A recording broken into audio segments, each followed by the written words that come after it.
আসসালামু আলাইকুম। আশা করি সবাই ভালো আছেন। সকালবেলা মোটরসাইকেল নিয়ে বের হয়েছিলাম, যে ভাবলাম একটু বাজারে যাব, টুকটাক কিছু বাজার করব।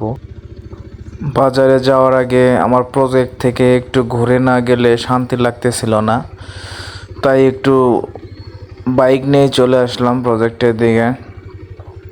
ব্রিজটা মোটামুটি 2 বছর বয়স কাঠ দিয়ে বানানো হয়েছিল, এখনও ভালোই আছে, শক্তপোক্ত।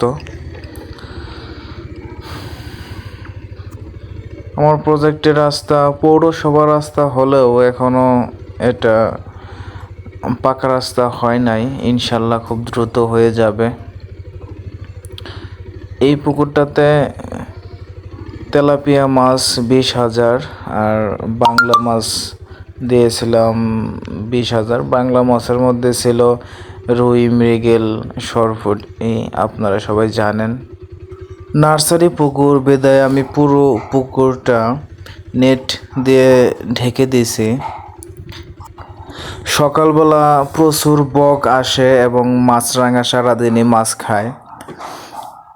যেহেতু মোটামুটি দামি মাছ, এখানে ছোট মাছের যেহেতু দাম বেশি এবং তেলাপিয়া মাছ 2 টাকা পিস হিসাবে কিনে দিয়েছে ধানি পোনা।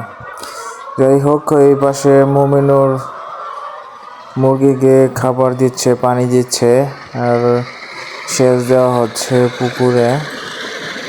সকালবেলা সেচ দেওয়ার অনেক উপকারিতা রয়েছে, তার মধ্যে একটা হচ্ছে মাছ ভাসে না। তারপর সকালবেলা সেচ দিলে মাছগুলো ভালোভাবে খাবার গ্রহণ করে। যেহেতু মুমিনুর মুরগিদের খাবার দিচ্ছিল, কিছু খাবার নিচে পড়ে যায়, ওগুলো মুমিনুর সকালবেলায় ধুয়ে পরিষ্কার করে দেয়, যেগুলা পানিতে এসে পড়ে, যেগুলো মাছ গ্রহণ করে। হঠাৎ করে আমার বাদাম গাছের দিকে চোখ পড়লো, কিছু বাদাম, কাঠবাদাম ধরে আছে। এই যে এখানে একটা দেখা যাচ্ছে, যে এখানে একটা। বাদামগুলো দেখে আমার খুবই ভালো লাগতেছিল, যে আমার লাগানো কাঠবাদাম গাছে অনেকগুলা বাদাম ধরছে।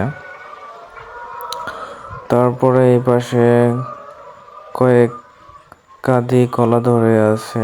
মাশাআল্লাহ, সুবহানাল্লাহ, আল্লাহর রহমতে কলাগুলো ভালোই পুষ্ট আছে। এই পাশে আরেকটা কাঁদি আছে। যাই হোক, এদিকে পাঙ্গাসগুলো নড়াচড়া করতেছিল। পাঙ্গাসগুলোর মুভমেন্ট দেখে ভালো লাগতেছিল, যেগুলা খাবার গ্রহণ করতেছিল এবং মুভমেন্ট করতেছিল।